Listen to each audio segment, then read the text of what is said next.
even though this is, you got scientists, kind of naturalists, a botanist, biologist, they actually mention God quite a few times in this movie. Yeah. Like I identified three times where they mentioned God in an interesting way. So he needs to start a fire in order to burn the hydrogen, combine it with oxygen, and create water for his plants. And he says, well, flames kill people in space. So the only thing flammable in here is Martinez's personal item. And what is it? A wooden cross. Yep. It's great. And then, because Mark Watney is who he is, he's shaving off pieces of the cross. And he says to Jesus, he says, by the way, I figured you'd be fine with this given my present situation. Yeah. And then he says to Jesus, counting on you. Yeah. And I'm like, all right. Yeah. It might just, it's mostly just kind of a joke, but I'm like, you don't know how true that is, Mark Watney. This is counting on Jesus. And then the big emotional moment you talked about when the crops blow up, after he is putting away the garbage and taping up everything, he goes into the Mav, I think. No, what is it? The rover. Yeah. And he just yells God a bunch as he's punching the roof. God, God, God, God, God. Which, we don't really like the blasphemy, but in a heated moment, he's actually talking about God. Yeah. And then... But it's the old saying of there's no atheists in foxholes. It's because that comes out. Because they're praying. There's also no atheists in a crisis because everyone's angry and shouting at God in a crisis as well. Yeah. And so it's like it's both sides. Whereas like in the foxhole, you're praying to God that you live through this thing, but in the moments of crisis and your crops have been blown up or something tragic happens to one of your children or something, you have that anger towards God, and it refocuses everything in life in those crisis situations. And then you have a lot of these scientists who, like, at a certain point, they go, okay, I've created the best plan I could, but I don't know if it's going to work, and I might need some help. So you have another great Sean Bean moment at the end of the movie. Sean Bean's character, Mitch, asks Vincent, I think, he says, do you believe in God, Vincent? And this is right before Mark is going to launch with the MAV, which he's dropped, what is it, 2,000 kilograms off of it or something like that. Yeah.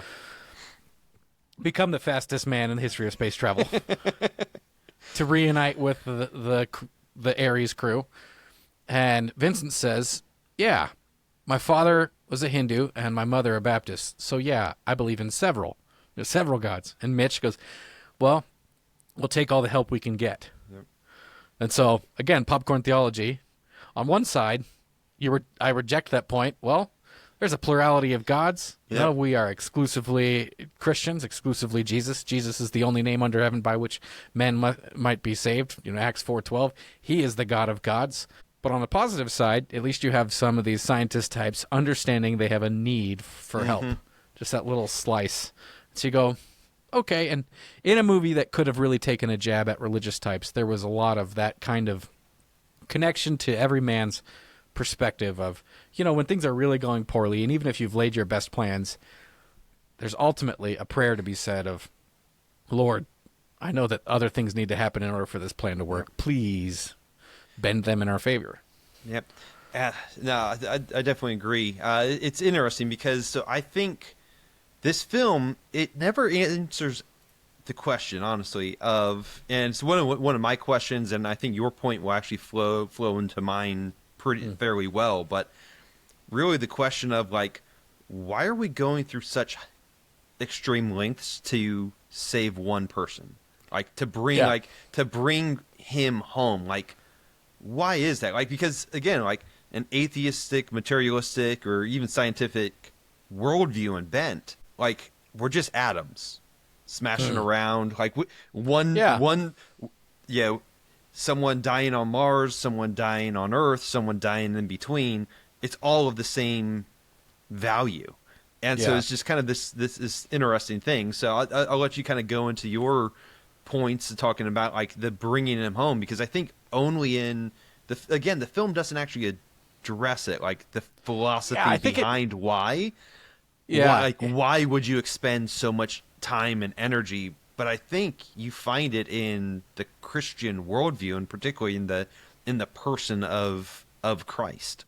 Yeah, the movie shows a really good description of how people will sacrifice tremendously in order to bring the lost home, but it doesn't quite answer the why. It almost just marvels at how human beings do that. Yeah. Leaves perhaps a God-shaped hole in there. We hope you enjoyed this snack-sized taste of popcorn theology. Check out the full episode using the link in the description. Subscribe on YouTube for more content. Follow and interact on social media to share with others. And remember, you are not a mindless consumer.